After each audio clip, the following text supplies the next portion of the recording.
In this video, I want to walk you through some of the strategies for keeping your layers in a Photoshop file organized. I know probably very few of you have created something quite as elaborate as the first image that I'm going to show you yet, but I know some of you are already finding that you're adding enough layers that it's getting a little confusing, and someone was asking me, like, how do I keep track of everything? So that's what this video is for, to give you some ideas how to keep track of everything. There are three main strategies that are, or three main tools that I'm going to tell you about that will help you with this. One is just naming your layers. That can really help. The second one is folders, which is very big. And the third one isn't directly related to organization, but it's going to help you sort of keep things straight and think about how the layers interact, and that is clipping masks. Now, clipping masks have nothing to do with exposure. They're more like paper clips, and they have to do with the very, very specific order of Photoshop. So Photoshop, there's one thing that you absolutely cannot mess with in Photoshop, and that is layer order. If a layer is on the bottom, it's on the bottom of the stack. If it's on the top, it's on the top of the stack. And you have to be very, very precise about how things are layered. For instance, if I took this large hawk, which is in this folder here, and I put it here, it is going to be hidden, right? It's actually in this folder with the red sun, and so that it can't be there. I'm going to do a Command-C and put it back. And so that's one of the first things I want to talk to you about is layer order and how important it is that you keep things in the right order. So let me just walk you through this image. What I want to do is just show you the organizational structure of this composite that I made a few years ago for a demo. I don't want to show you every little detail about how I made it, just how it's organized. And then I want to go to an image that I made more recently, which needs to be organized, so you can see how you actually do that. Okay, so this is a composite. It's ocean, it's red sun in the background, and it's these three hawks. I actually made this during the fire events of 2017, so that sun is from the smoke, and you'll see the smoke layer. So this is really about that time period, which we're going through again. So let me just start at the top and show you how this works. Everything in here is in a folder except for a couple of layers, and I'll explain why those are not in folders. And folders are just literally a folder full of layers, full of specific layers. What's nice about it is that once you have it in a folder, you can turn the whole folder on and off, as well as the individual layers. So this folder, it says large hawk, that's this hawk here, and it has the hawk, the pixel layer of the hawk, and all of the adjustment layers that are associated with it, so that if I click this off, it takes out the entire hawk. And he is on the top. That's why he's in the front. He needs to be on the top. The next layer, and I'll just walk them down so you see them, is actually a color fill layer, and I put this in to add some smoke to the scene. It's behind the big hawk, but in front of the other hawks. Then this is the medium-sized hawk and all of the things associated. The water, the small hawk, and the red sun. And there is this one last layer here, which is named alternate sky. So all of these folders are named, including this layer, which isn't really part of the image. It's just that I kind of liked it, and I couldn't decide whether to use this or the red sun. So I just left it here. You'll see if I put the hawk on here, whoop, nope, that's the wrong one. If I put the water on, you can see it just provides an alternate background. We'll just leave it off for now, because it's not really part of this demo, except in the idea that oftentimes if I have layers that I might use or that are going to be a backup, I put them down at the bottom, and sometimes I create a folder that just says alternate files. Okay, so let's click these on again. You can see them pop up. And let's just take a look inside of one of these folders. We're going to look inside of the large hawk, and you can see that inside of here are actually 1, 2, 3, 4, 5, 6 different layers. One pixel layer, which is right here. You can see I can click these on and off. This is actually the layer that I added. It's a color fill that I added and masked to add this orange glow to the front of the bird. And these are adjustment layers. So there's a levels layer, a color fill layer, and a color balance layer. Oh, sorry, there's one more. There's a hue and a saturation layer. So let's just click these back on again, because I do want to, before I move and show you a couple other things, I want to point out that these are all clipped. These are clipped to this pixel layer because what you notice is that they're only, if I change the color balance, for instance, take it out and in, notice that it's only applying to that hawk. Now, the way that Photoshop works, any layer that you put in, any adjustment layer, affects all of the pixel layers underneath it. And there are a ton of pixel layers underneath this, this hue and saturation, all of these adjustment layers. But they don't apparently do anything to that. And that's because they are clipped to the hawk. They're clipped to this layer. This doesn't have anything to do with the folder. It can happen outside of the folder, but it's inside of the folder. We can see that it's clipped to this hawk image. Sorry, this hawk image, as are all four of these. Let's go into this hue and saturation layer just so I can show you. So this is when it operates on the hawk. But let's go ahead and show you the clipping mask. There's a few different ways, two main ways. There's three ways, but two main ways to add or take away a clipping mask. Right down here. And think of this as like a paper clip. It's clipping it to the pixel layer below it. Now, if I release the clipping mask, notice that now, first of all, it's gone, and now that hue and saturation is being applied over the whole image. I can add that clipping layer back on, either by going up here, oops, back to layer, and there is a shortcut, which is Option Command G, so I could try that. Option Command G puts it back on. If I want to take it off my favorite way, I go to the Properties layer, and there's a little tiny icon down here, and I can clip this off and clip it on again. So that's a really important thing, because that actually makes sure that you're applying the clipping layer or applying the adjustment layer just to the pixel layer you want to. Now remember, this goes down. You can't make an adjustment layer clip up. You can't, if you paper clip it, it's just like a piece of paper. It has to be clipped on top of the image.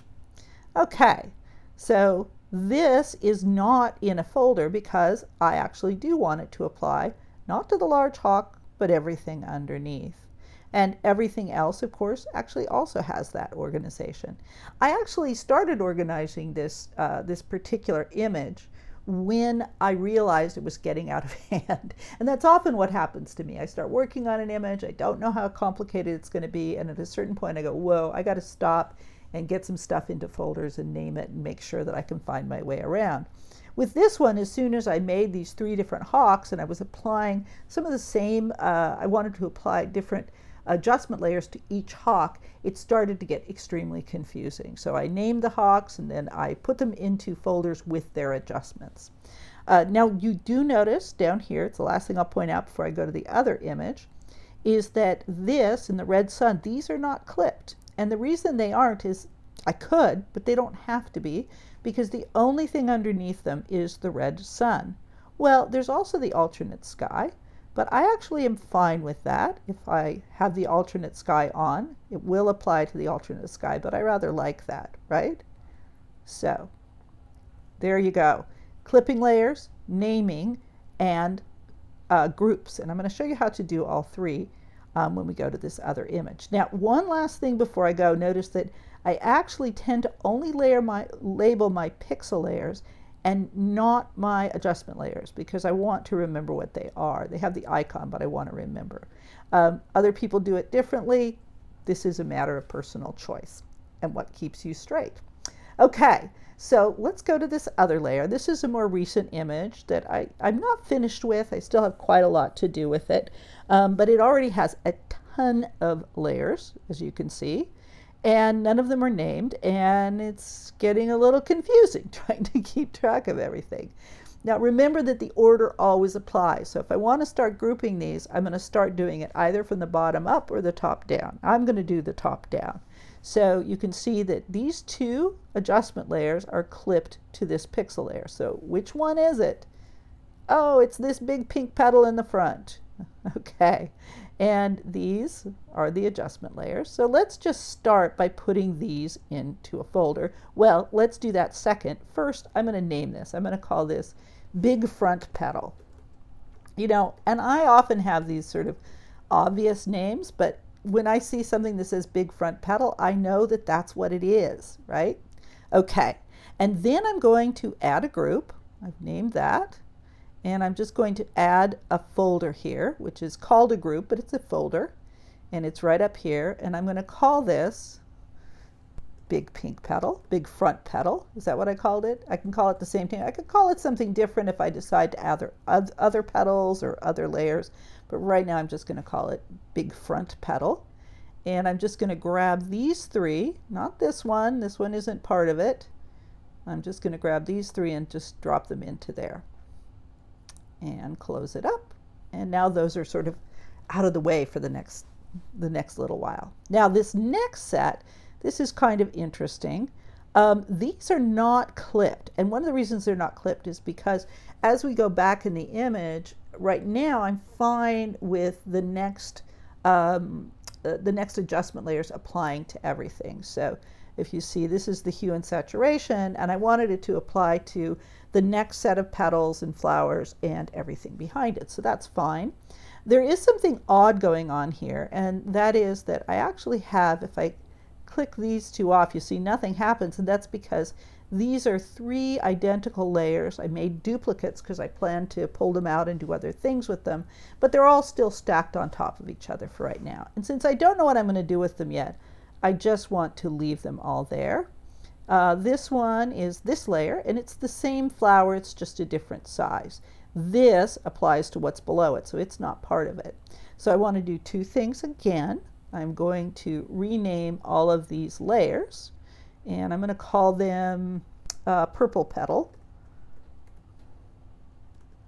And I'll call it purple petal medium. And this is what I tend to do on images like this, is I'm going to call things large, medium, and small. And this is purple petal medium too. Oh, I should have copied and pasted that. And I'm just calling these the same thing right now but giving them numbers because they're all the same layer essentially, just duplicates. And medium 3. Okay. And then I'll just call this purple petal small. And for now, I'm leaving these all in the same folder, and that's because right now they are on the next layer. There's one that I want that can tuck behind the big petal, but they need to be in front of the petals that are behind them, which is going to be our next layer. So this is small. Now here's another way to put them in a group. I'm going to grab this, hold the Shift key, grab the last one, click folder, and it automatically puts them in a folder. And I'll call this purple petal. Okay, again, obvious names are, as long as they're something that you're going to be able to remember, they're perfect. So this last group is kind of major. Now I may break this down into another group later on, but this is I'll just call these the background flowers.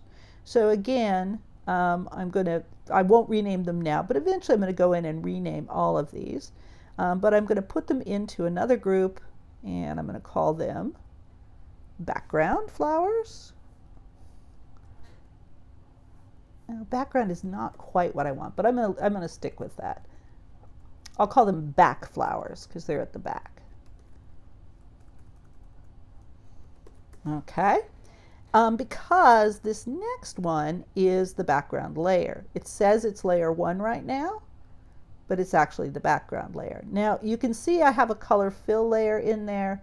I was experimenting initially with doing this on black, and let's see, yeah, I put this in and I think I was experimenting with some fill, so I'm going to go ahead and leave it there, and I'm going to call this background though. That's good, and this is just an extra. It's like that alternate sky that I did before. And This I can leave as color fill. The background, these three don't need to go into their own folders. They can stay where they are. I can turn these off so that I can pull these out. This is the original background. These are the smaller back flowers with their adjustment layer. These are the next ones, the purple petals, and then the big front petal. And I can, if I decide to have something else in the front, I can add it to that front folder, smaller ones to the medium. So I have these folders to sort of make me think about the front, the middle ground, and the back. So that's yet another way to organize your folders. So you have those three things. You have folders, renaming, and clipping masks. Hope that helps.